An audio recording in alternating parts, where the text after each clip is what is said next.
Today I have the huge pleasure of speaking to Dan Povenmire. You may have heard his name. He wears a few hats. He's an animator, writer, director, producer, voice actor, most recently known for, have you heard of that little series, Phineas and Ferb? And now there's a new series, right? Hamster and Gretel. There is. Thank you so much for speaking with me. Tell us, how did Sure. Hamster and Gretel come about? Well, Hamster and Gretel started the way most of my shows have started, is I was doodling, and I was doing something else and doodling. We were actually writing the Phineas and Ferb movie for Disney Plus, and I had this stack of 3x5 cards because we were using 3x5 cards to block out the thing, and I would just be doodling while we were pitching ideas.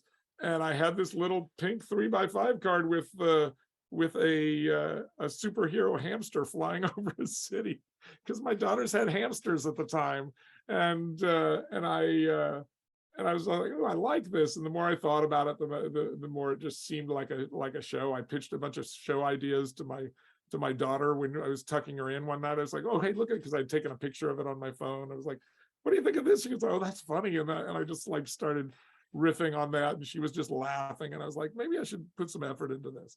So then on vacation with my family, I just did like the cold open to the pilot as like a storyboard animatic, and I had my youngest come in and do like a read for me. It's like, hey, Melly, can you come in here and just read a few lines for me so that I'll have like it won't just be my voice doing everybody.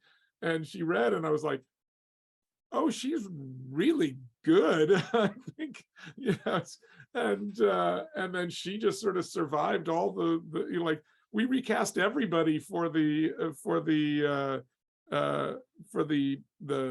testing, and except, like even me, we recast. I was originally doing the villain, and I was like, I think Phil Lamar will do a better job here and stuff. And plus, I'd done a Disney villain already. I was, but she just kept surviving all the recasts because her voice just really worked for it. And then when we tested it, that character tested so high, we were like, maybe this isn't broken. We still tried to find somebody I thought was as funny as she is, but she has sort of my sense of humor because she grew up with me, so she gets the reads right away. And I was like, that's fabulous. Well, how's that experience been for both of you of working together? And is this her first professional gig? It's her first professional gig. She had done temp lines for other show creators who were friends of mine, who would say, hey, do you think Melly could come in? Like, she'd done that for a while, and they always really liked her, but none of those shows ended up going. They were all pilots that didn't end up going. And so I knew that she could do it, but I had not really like written anything for her to do other than TikToks that we've done together. So it's been really great. It's been really great. She just records sitting here in this chair right next to me on this microphone that I'm doing here. It's like, it saves us a trip to the studio, and we can sort of work around her schedule on the weekends. So he's like, when do you want to record today? We have to record sometime today. How about right after lunch? Or how about, let's just wait till after dinner. I've got to do this and this. So she has a lot freer schedule than some of the other actors. Right. Give us the one-line summary of Hamster and Gretel. These kids have superpowers, right? Yes, it's a brother and sister who get stopped by a much older brother and a younger sister. He's driving her to soccer practice. They get stopped by aliens who tell them that the two of you have been chosen to receive superpowers. They shoot them with this ray, and he's all excited about it. But the superpowers go on to Gretel, his younger sister, and her hamster, who just happened to be in the car, instead of onto him. And as you can imagine, that causes some comedic situations. Yes. Yeah, a little bit. Now, I understand you have a handful, like maybe 4 or 5 followers on TikTok. I have I have 6 million followers on TikTok. So how did that is the weirdest thing to happen to me at this point in my life, is because I had this really great version of fame where I wasn't famous unless I wanted to be, unless I outed myself to people of what I do. Then people would be all excited about it. but I wasn't like getting recognized in public except by people who, you know, like who are like really serious fans who had looked me up to see what I look like. So that almost never happened. And now it's everywhere I go, I get recognized by people. Sometimes they talk to me about Phineas and Ferb. Sometimes they just talk to me about TikTok, which I think is really funny.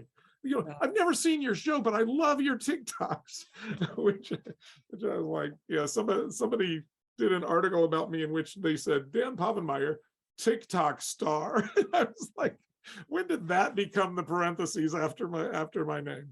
Something I'm enjoying to it though. Resume.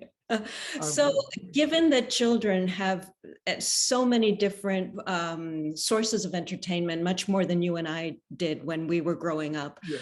to capture and hold the attention of today's young viewers, do animated series have to be different? Does the storytelling or the pacing, or is a good story regardless of how it's viewed? I think a good story is a good story. I think a good story's always been a good story, but some shows hit and some shows don't, depending on the zeitgeist. You know, I think Phineas came along at the exact right time for that show. And you know, I think that Hamster and Gretel will find an audience. I think I'm extremely proud of it. I think it may be better than Phineas and Ferb, but that doesn't necessarily mean it's going to be a bigger hit, because you know, like entertainment, like you say, has become very segmented. There's so much more out there for them. It's harder to grab the same size audience to that. You know, hopefully the fact that I'm talking about it on TikTok will help at least 6 million people find it. So Absolutely. I'm just hoping people will tune in. And it's going to be, it can be seen on 2 different platforms, right? It'll be on, well, 3 sort of. It's Disney Channel and Disney Plus, which are two different channels on for Disney branded television, and then on Disney Channel and XD on Disney on TV on cable, and then Disney Plus for streaming, and Hulu. I guess you'll be able to see the Disney Channel stuff on Hulu as well. So you know, we're putting it out there. It's this Friday on Disney Channel, the following Wednesday on Disney Plus, and so most of them will premiere on Disney Channel, but it's like the first 3 I think are going to be on the air on Disney Channel, and then Disney Plus will get the first 5. So 2 of those, the first place you can see it is Disney Plus. It's all much more complicated than it used to be. Absolutely. Here it is. We're putting it right here, and this is where everybody has to see it. And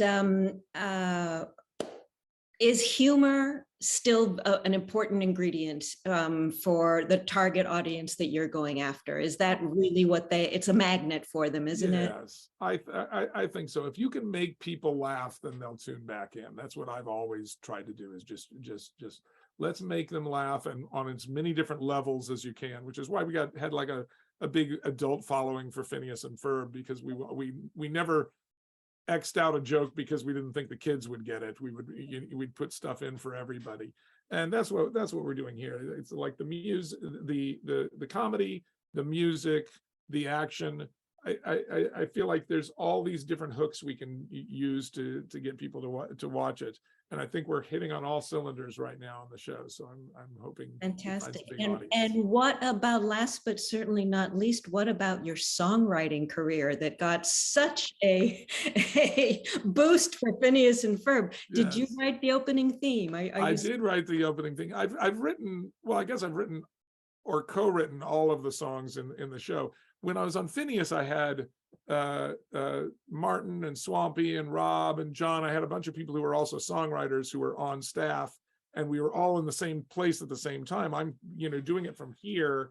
Right. I have to really work to figure out how to collaborate. But I've also found songwriters that I would not have found before because of TikTok. There's people who are songwriters on there that I've reached out onto and say, hey, would you want to write a song for my new show? So I've done collabs with like 10 different people that I wouldn't have gotten to collab with before. We've had, I don't know, there's probably about 50 songs in the show so far, and so a bunch of them I've had to write, just here by myself, which is fine and fun. But I think it's more fun when you get to write with somebody else and you get different ideas musically and lyrically than you would by yourself.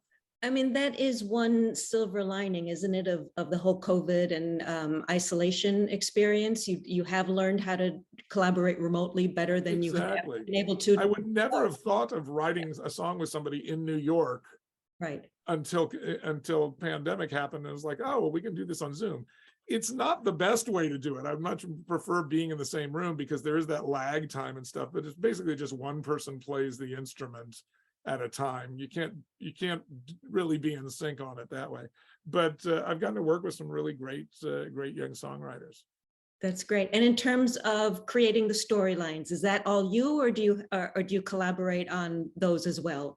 I have a whole writer's room full of people. I've got Joanna Hausman, who's a YouTube comedian that's from Venezuela. My wife is from Venezuela, so we started watching her stuff, and I just loved it. And I reached out to her on YouTube just to say, hey, I'm Dan Povenmire. I created this show you might have heard of. If you're in town and you wanted to have lunch, just hit me up. I would love to talk to you.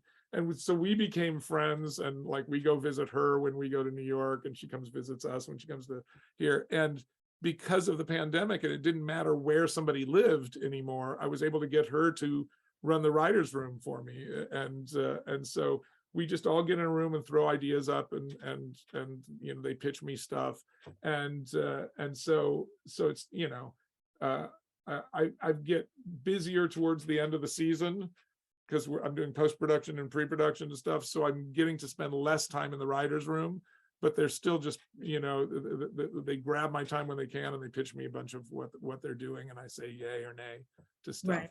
So it's been great. So I've got a whole team. I've got like 70 people on staff who do art and models and editing and sound recording. It's a sort of Herculean effort by a large group of people. So we mentioned TikTok, you just mentioned YouTube, things that didn't exist when we started out in the business. Do they help in finding talent, or even trying out new things, you know, trying something on TikTok and see the reaction? Yeah, I think that's one of the easier ways to find, like we found voice actors on TikTok, some of whom had never done voice work before, but were trying to get into it. And I was like, I think this guy can do this, and I really like the timbre of his voice, and he's on TikTok every day, being interesting and able to, you know, like really do a lot with his voice. And you get to see people who are just really self-starters. They're doing this because they love it, and they're getting in there and they're doing it every single day. So you know, if you get them into a booth, they're not a one-trick pony. They're somebody who can really deliver. And I've got I don't know, like 6 or 7 people that I found through TikTok that way. I've found songwriters through TikTok. It's a good way of getting your talent out there so people like me can see it and say, hey, would you like to come and do this? Right. Excellent. Well, I'm so glad to see that there is productive life after Professor Doofenshmirtz. Yes. Exactly. Let's hope there's productive life after Doofenshmirtz. Dan, thank you so much. I appreciate it. I can't wait to see the series. Honestly, I'm an adult, but we all need that kind of humor, you know? There'll be plenty of stuff in it for you. Thank you. Thank you very much. Take care. Bye-bye.